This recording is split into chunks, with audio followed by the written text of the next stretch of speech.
Hello and welcome to another video of mine, and in today's video we are going to be taking a look at the much awaited sequel to Horizon Zero Dawn. Horizon Forbidden West is here. It's a game developed by Guerrilla Games and it's published by Sony Interactive Entertainment for the PlayStation 4, PlayStation 4 Pro and PlayStation 5. Now it is a single player open world game and it is set in this post-apocalyptic version of the Western United States. Now, before I get started, like all my videos, I would like to state that this is not a technical review. I'm not a technical person, so kindly do not expect a technical analysis of the game. Now, the footage of this particular game, it has been taken out straight from the consoles without any capture device, and the HDR setting had been turned off on both the PlayStation 4 Pro and on my PlayStation 5.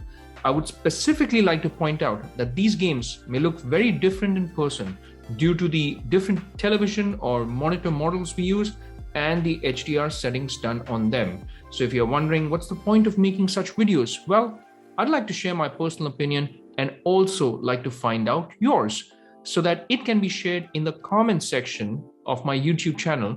And if we are in luck, and if we do have technical people in the community, they can share their 2 cents on the game through the comment section, and hopefully the entire community can benefit out of it.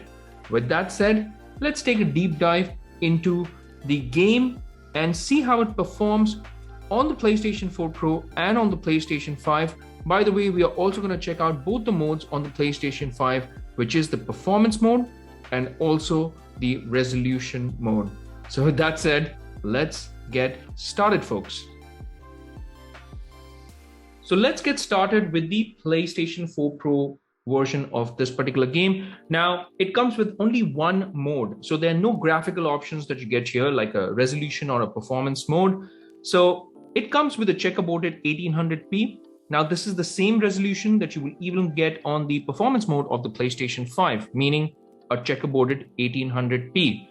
The difference is that the performance mode on the PlayStation 5 comes with 60 FPS, and on the PlayStation 4 Pro, you only get 30 FPS.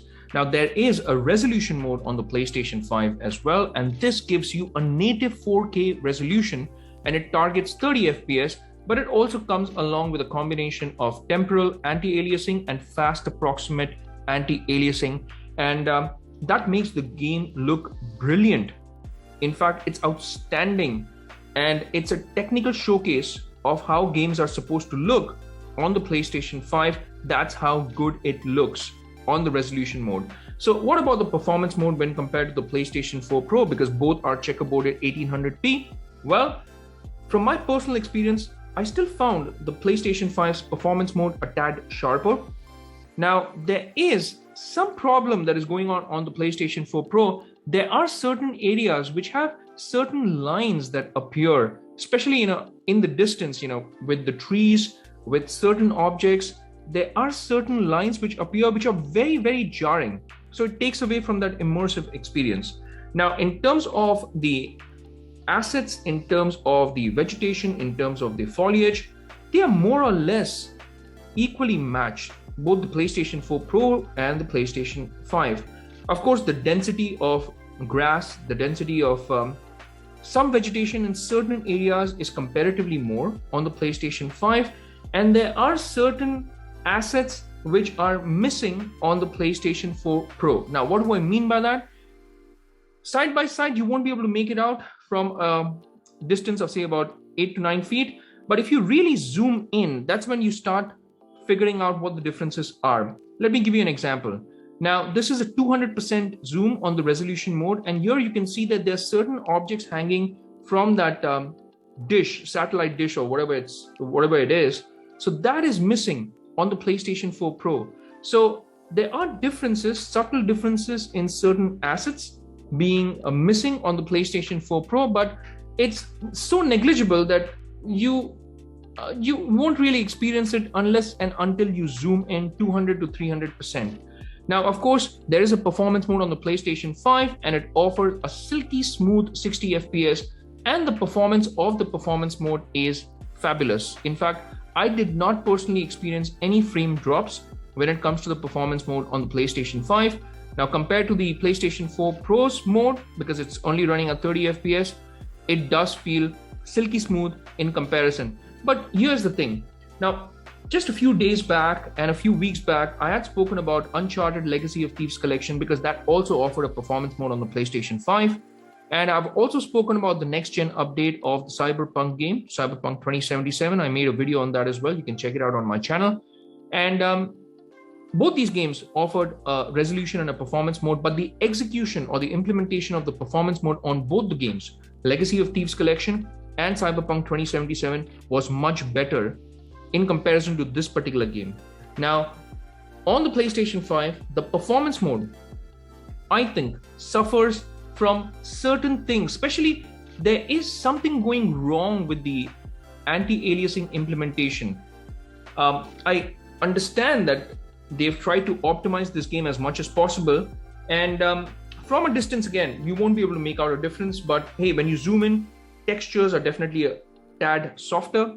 The resolution mode is crispy sharp. I mean, that's how good it is. You can check out every single detail when it comes to the resolution mode. The performance mode, there is a problem, and this particular scene highlights this very, very clearly. Now, please notice the particles, the red particles that are being dispersed in the air. Now, there is a problem with some kind of shimmering happening here, and it's so distracting that it's going to take away from that immersive experience. Now, on the resolution mode, the particles look really nice. It feels like there are red dust particles that are being dispersed in the air. But on the performance mode, they look like blobs. They look like a hazy mess. And it is extremely distracting.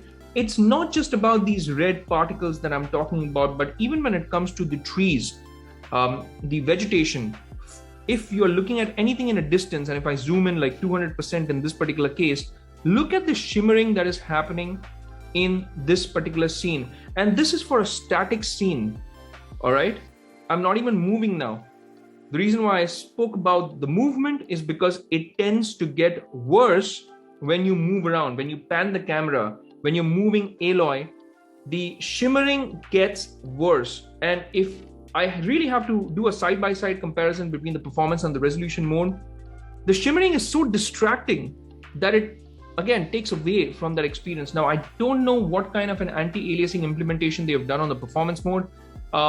If it is the temporal anti-aliasing and the fast approximate anti-aliasing, then I think they really need to work on how it's getting implemented, because let me tell you from my personal experience, it is extremely distracting. And I did not enjoy playing this game on the performance mode. And if you want to play this game on the PlayStation 5, then the resolution mode is the mode that you should play this game on. Now, PlayStation 4 Pro also suffered with a strange kind of a problem. Now, every time I made the character run, and especially jump, there's a weird kind of a haziness which comes into the picture.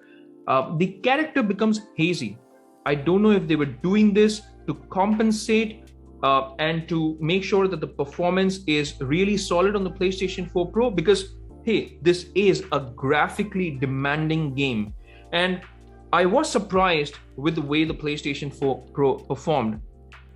For the majority of the game, when I played it on the PlayStation 4 Pro, it performed really well. Now, there were areas where I experienced frame drops. So although they do advertise it being 30 FPS on the PlayStation 4 Pro, there were areas where it dropped a frame here or there.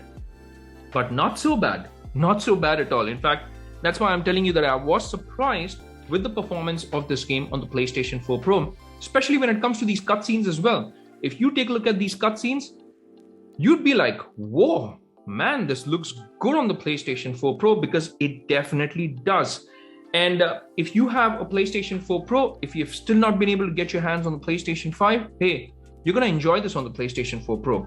And also, let me remind you guys again that if you want to purchase this game, purchase the PlayStation 4 Pro version of this game, not the PlayStation 5 version, because it's around $12 to $15 more expensive, the PS5 version of this game.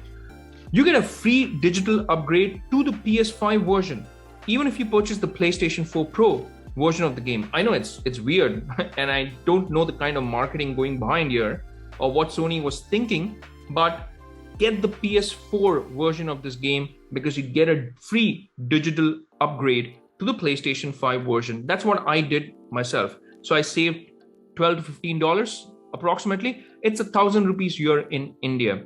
Now, with that said, this is a solid offering, and this is a brilliant technical showcase of how games should be on the PlayStation 5. The native 4K resolution, you can check out hair follicles on Aloy's face. That's how detailed it is. Every single strand of hair is visible. You know, the fur on, you know, the body, the costume, everything just pops out in native 4K. That's how good it is. So resolution mode is the mode that you should play this game on, and it's a brilliant game, guys. Get your hands on this game as soon as you can. With that said, we come to the end of today's video. And if you've liked the video so far, then please hit that like and subscribe button. Also hit that bell icon in case you want to get notified with all my latest videos. Now, with that said, it's a wrap for this one, folks. And I'll see you lovely folks in my next video. And until the next time, I'll say take care, stay safe, happy gaming, and may God bless you all.